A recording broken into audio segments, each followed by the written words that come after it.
He doesn't speak Cuckanese, dude.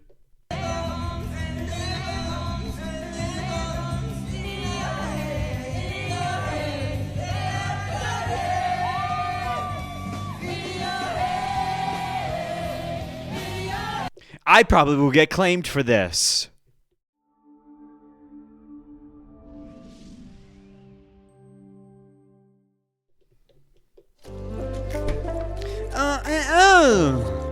Oh, what is up, ladies and fart faces?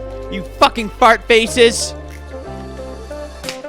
Welcome to the DynamiteGizmo podcast, everybody. Episode 248. I had to Google it again, but I got it just in the nick of time.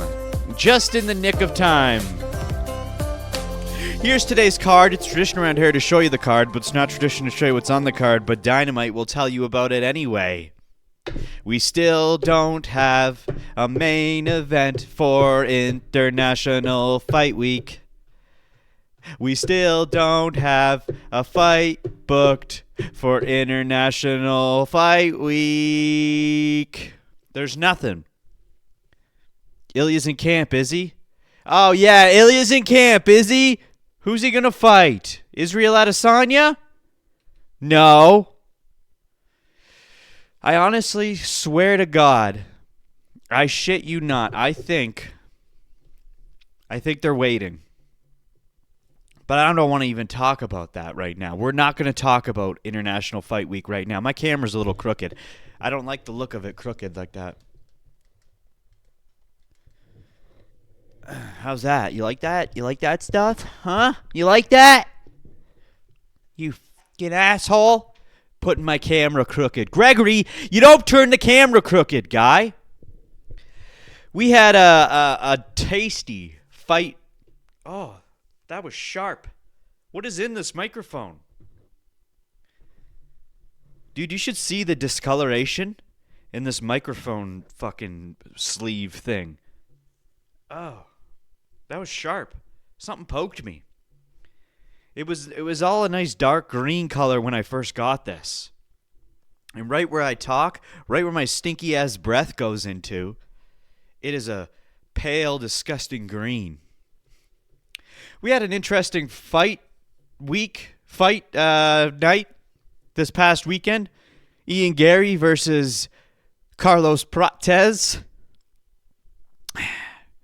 And Carlos failed the fighting nerds. He failed us, dude.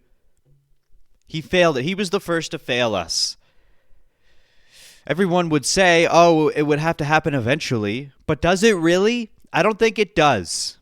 I don't think it could have happened eventually.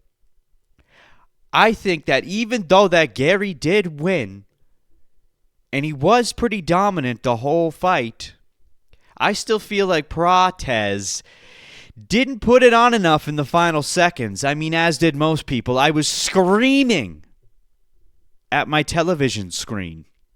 I have neighbors here, there, and up there. And they all said, what's going on? What's he screaming at?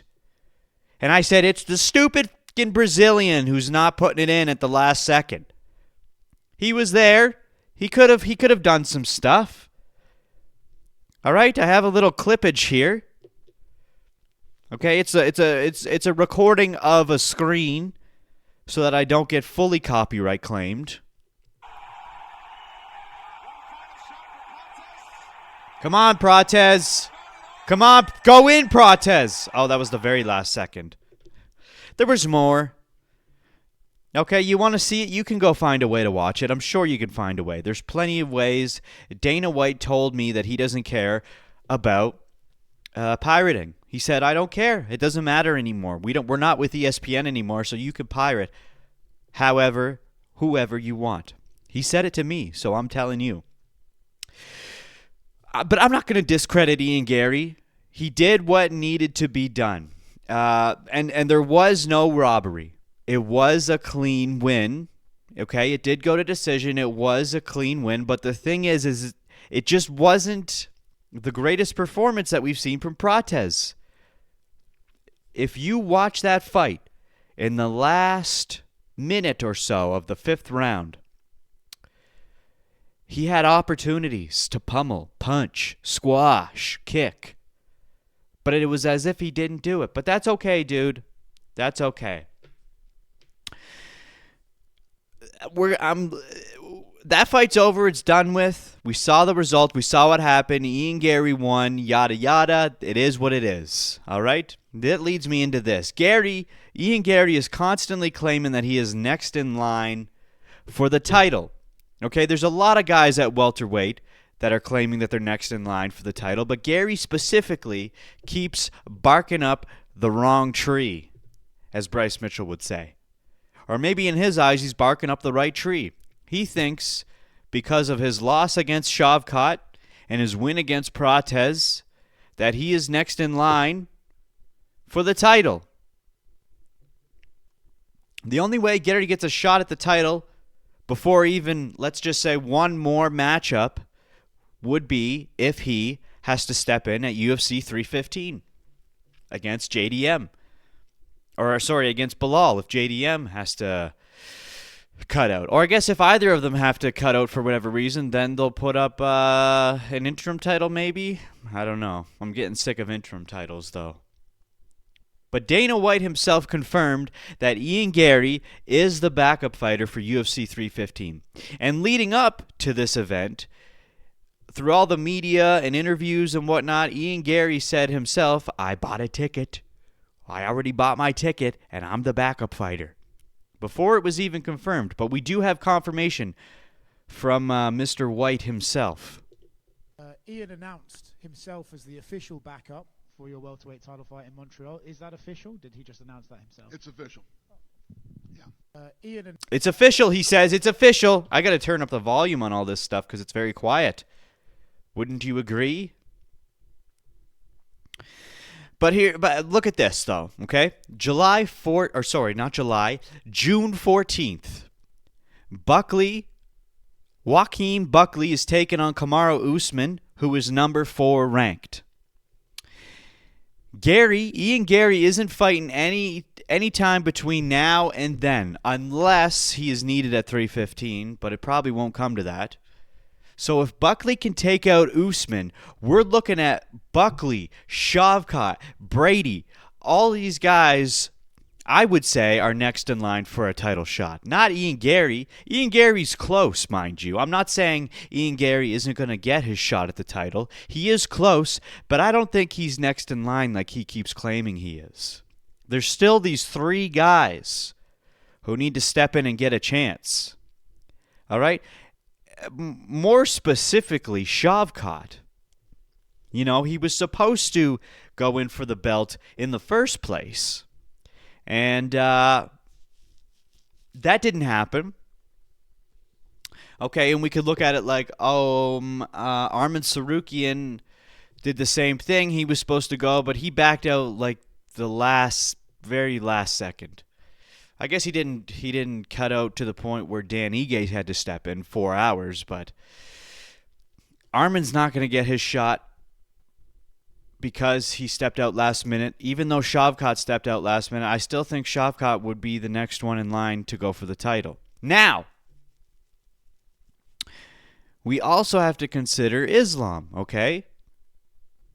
Now, this is what I was saying at the beginning of this podcast here. I'm almost 100% certain that the International Fight Week main event has not been announced yet because they're waiting. They're waiting to determine how the title fight goes at UFC 315. If Bilal wins, then guess what? Islam's going to stay at lightweight. But if JDM wins, then guess what? Islam's going to go up to welterweight, and he is going to be taking on JDM for that belt before anybody, before Shavkat, before Brady, and it's more specifically Ian Garry, or I should say Joaquin Buckley. Because remember, if Joaquin beats Usman, he has more of a chance than Ian Garry to go against to go for the title.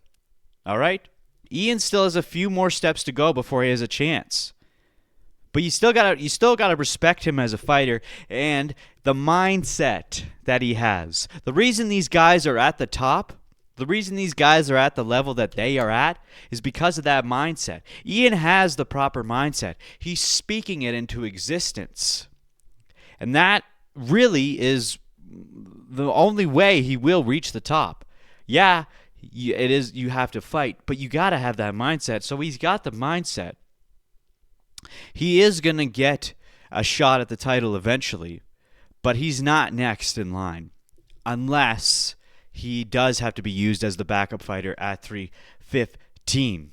All right? Now, eventually, this is what I'm thinking. Eventually, hopefully soon, we'll get to see Joaquin Buckley against Ian Garry. There's a lot of shit brewing between these two cats. Okay? Buck versus Cuck, as Joaquin so effortlessly and geniusly puts it. Buck versus Cuck. Buckley actually stated that he wanted Garry to win. All right? Even though there's tension between these two motherfuckers, Buckley actually stated that he wants Garry to win so that he can have an opportunity to fight him. Okay? We have a clip of it. Actually, it's not a clip. It's a tweet or a comment on a Instagram post. He wrote, just don't get knocked out, Ian, because Buck versus Cuck for the belt gun feed nations. That was the first iteration of Buck versus Cuck. And honestly, it's brilliant, dude. It's absolutely fucking brilliant. Oh, we got another. He also said this, too. I don't know why, but for some reason, at the Garry versus Prates, I don't know if it was the media day or the pre-fight press conference or what the fuck, but Joaquin got to go up there and go on the mic. But he had this to say. Right. So the reason why he don't understand me is because I don't speak Cuckanese. You understand? So I can understand why he didn't understand me the first time. Right. So because Ian Garry was talking about Joaquin Buckley, and he was saying, Joaquin Buckley don't even speak English. I can't understand that man. All right?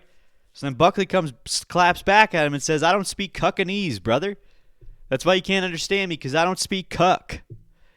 So we're getting lots of cucks thrown around. And I mean, everyone's always been throwing cucks at Ian. This is nothing new. But the fact that it's Buckley and we got the Buck versus Cuck, that's nice, dude. So yeah, there's clearly tension between the two, and they're honestly building it quite well, more so in the favor of Buckley's behalf.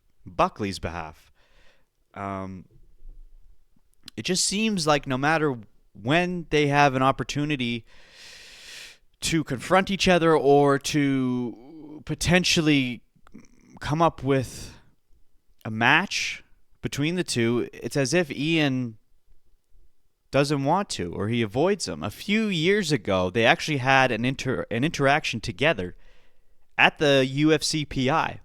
They were in the same room, damn near face to face, talking about each other.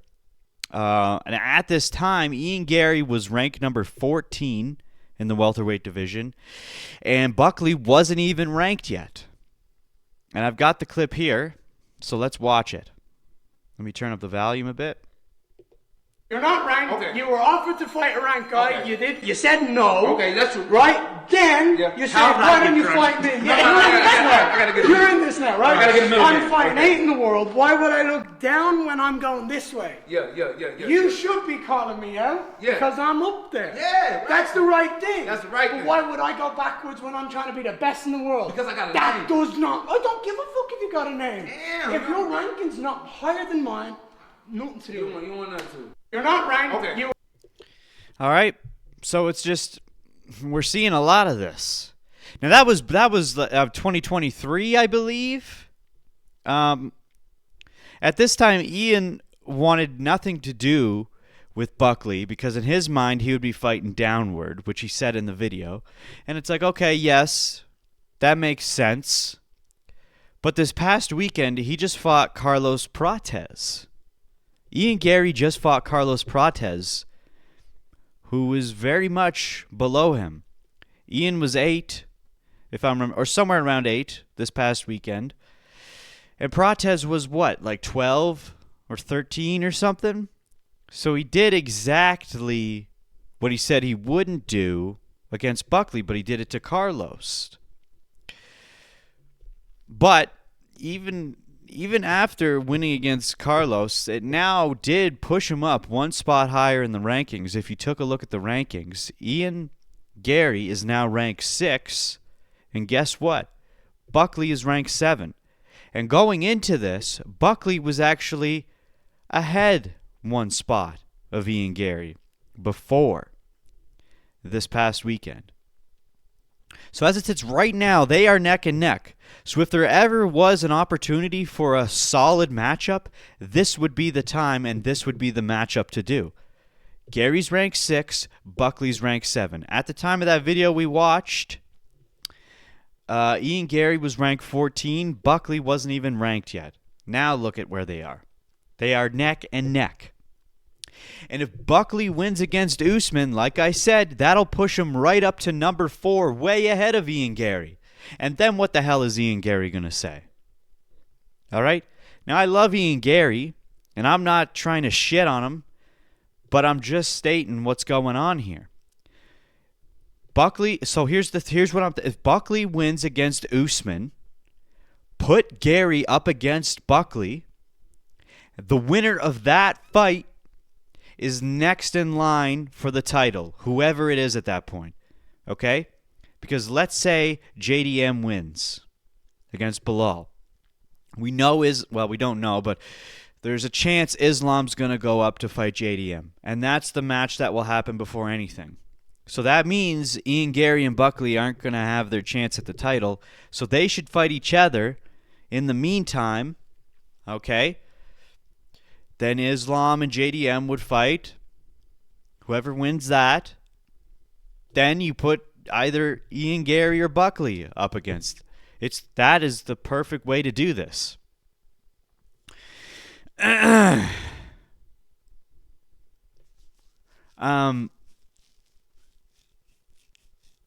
yeah. So, during the weigh-ins from this past weekend, again, Joaquin Buckley showed up. You know, we saw him at the media day, but he wanted to confront Ian Garry. So he showed up at the weigh-ins, and he was right there. Because he wants this fight to happen as well, as does everyone else. But Ian Garry keeps avoiding. But while Joaquin was at the weigh-ins to face Ian Garry and talk to him, this is what transpired. And he did a little voiceover, which is nice too. What up, y'all? Y'all know I had to pull up on Ian Garry at the weigh-in for talking all that mess in this little interview. So I'll wait till he get done. I'm waiting patient. As soon as I pull up, boom, she bumped right into me. She gonna use the baby as a shield, pass him off to him. So I'm like, all right, I'll let you have that one. But as soon as I'm about to turn around, she comes over to me, caress my arm, and say, I'm gonna see you later on tonight. Girl, what the fuck that mean? I'm trying to see him, not you. What up? So yeah, right as the second Joaquin stands up, or I guess he was standing up, but the second he tries to move forward to talk some shit or whatever he was going to do to Ian Garry, Ian's wife stands up, and you can see she kind of pushes him out of the way with the baby in her arms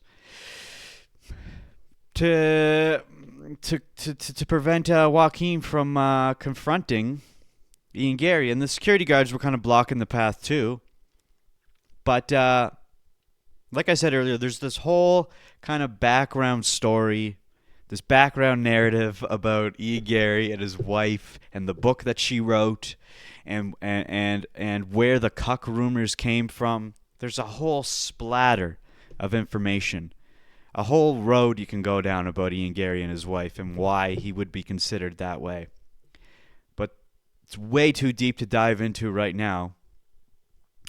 But the fact that Ian Garry's wife caressed Buckley's arm and said, "I'll see you later," that is what allowed Buckley to start addressing this whole Buck versus Cuck claims. He could have started, addressing it as the Buck versus Cuck matchup before she even caressed his arm and said, "I'll see you later."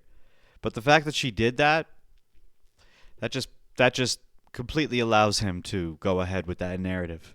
And again, like, what does she even mean? "I'll see you later"? What does that mean? Who knows? And I'm not going to speculate on anything. And when the MMA Guru was actually reviewing this exact same clip as well, he did claim that Ian Garry licked his lips right as Ian's wife grabbed Buckley's arm. And you can kind of see it in the video, but just barely. So, and I'm not saying that's anything, but it's just a funny little point to throw in there. So you would think at this point, with Buckley putting this much effort in to get at Ian Garry, that Ian would at least consider Buckley, now that he's getting under his skin, now that they're neck and neck.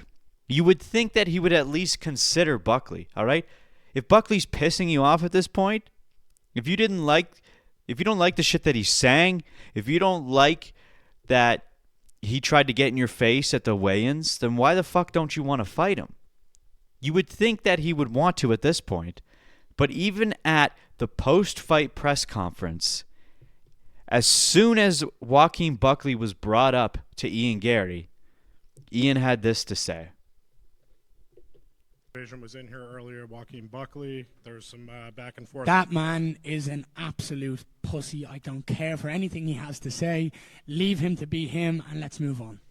Was in. So that was it.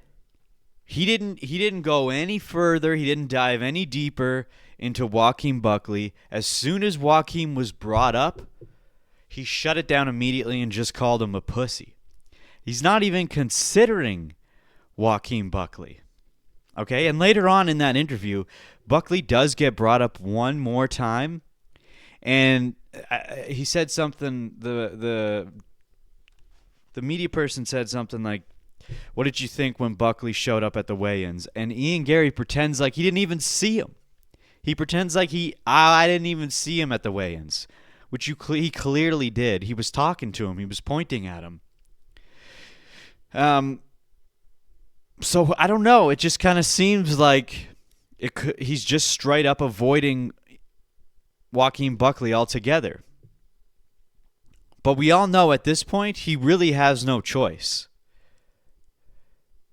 The only way Ian is not fighting Buckley is if A, he needs to be used as the backup fighter at UFC 315, or B, if Buckley loses to Usman, then Ian Garry doesn't have to consider Joaquin Buckley. But if he's not used at UFC 315, which he probably isn't, and if Buckley does win against Usman, which is very potentially likely, he has to fight Buckley. Or Buckley can simply sweep right on past Ian Garry, and now Ian Garry's like the underdog no one gives a shit about. But if Buckley wants, he can push Ian Garry to the side and just fucking move right past him and go for the title himself. All right? And then eventually, that means Ian Garry would have to go against Buckley if, for whatever reason, Buckley did get the belt. So I think the clock is running out. We're just going to get to a point where no matter what, Ian Garry is going to have to fight Joaquin Buckley, whether he likes it or not. There's one final thing I want to talk about, and that is Malcolm Wellmaker, okay? New prospect in the UFC. This guy, fucking awesome, okay? If there's any of you people out there or anyone watching who's new into the UFC, you love UFC, You're enjoying getting into it, but you want to experience what it feels like to follow a fighter from the beginning to when they become like an icon superstar fighting for the title. If you want to follow that entire trajectory, now's the chance to jump on the opportunity to follow Malcolm Wellmaker. Okay? This guy just had his debut fight into the UFC, and oh my God, there's for sure potential in this motherfucker. Currently, as it sits right now, he is 9-0 with his overall professional MMA record. Up until his fight this past weekend, which was his debut fight, he has been working. Up until his fight this past weekend, which was his debut fight, he has been working full-time as a pipe fitter / welder. Okay? And then at nights, he would go training for MMA. He would be a pipe fitter in the day, MMA fighter at night. For years, he's been doing it this way. Okay? He has had and defended multiple amateur belts and even got a Conflict MMA title before stepping into the UFC. Okay, and just last year, in August of 2024, he was in the Dana White Contender Series and won by knockout.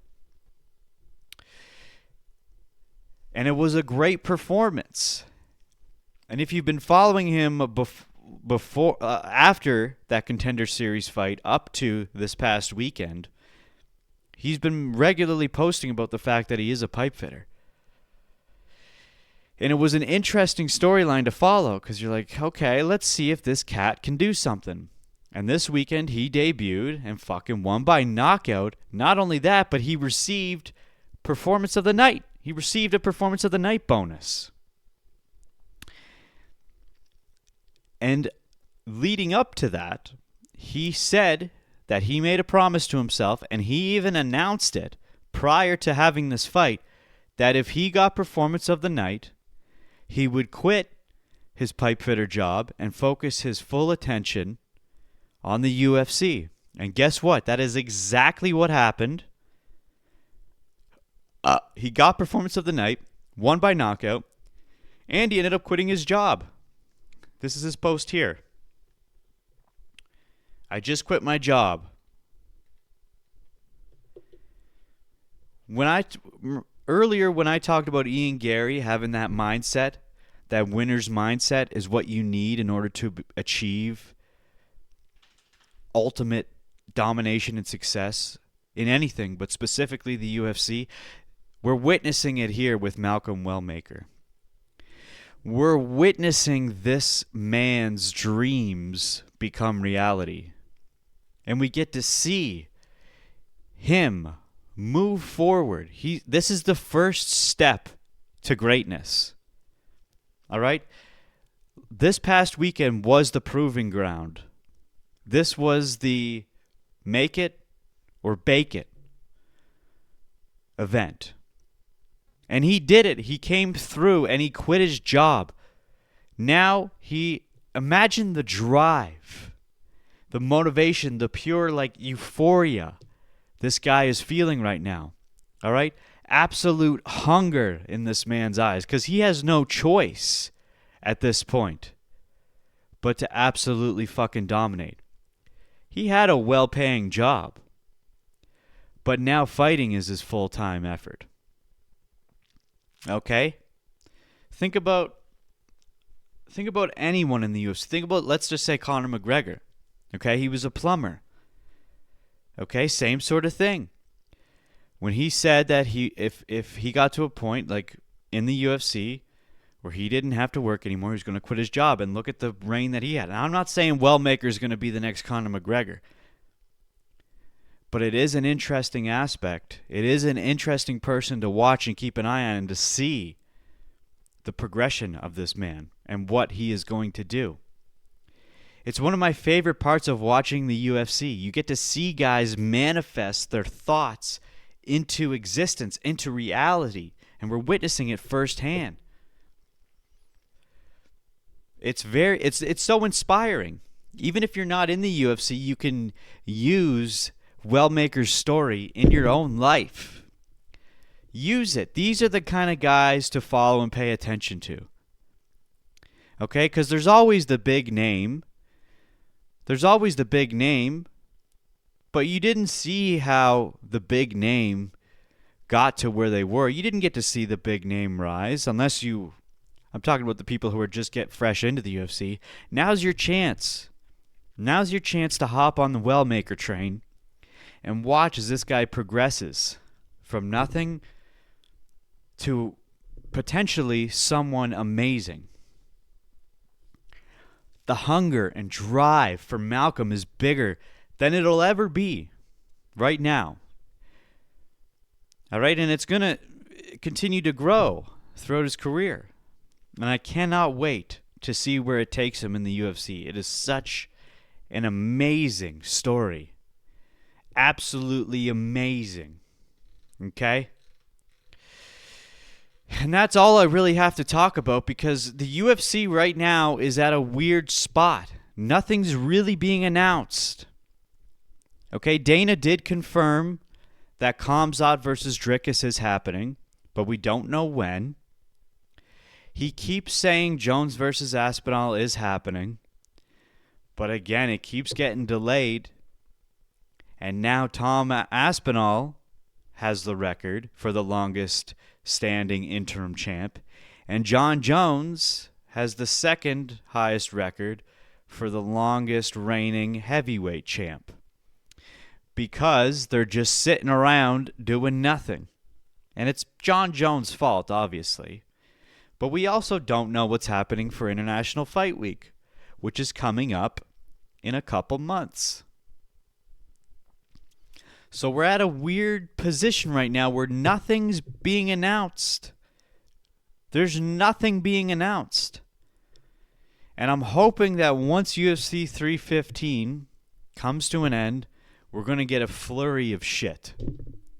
We're going to get a bunch of announcements. And by the way, on UFC 315, a lot of people are saying the card's shit, specifically because of Bilal and all the other stuff on there. But it's not that terrible. On the early prelims, Navajo Sterling is the second fight of the night. That's another one of these guys like Wellmaker, who won in the Contender Series and is going to rise to the top. I guarantee it. So, he's another guy to follow. Navajo Sterling. Anyway, that's it for this episode of the Dynamite Gizmo podcast. I hope you enjoyed it. If you wouldn't mind, go ahead and like, comment, subscribe. You can hit that bell too and share the video. Do whatever you need to do, my friend. Because, oh shit. Oh shit!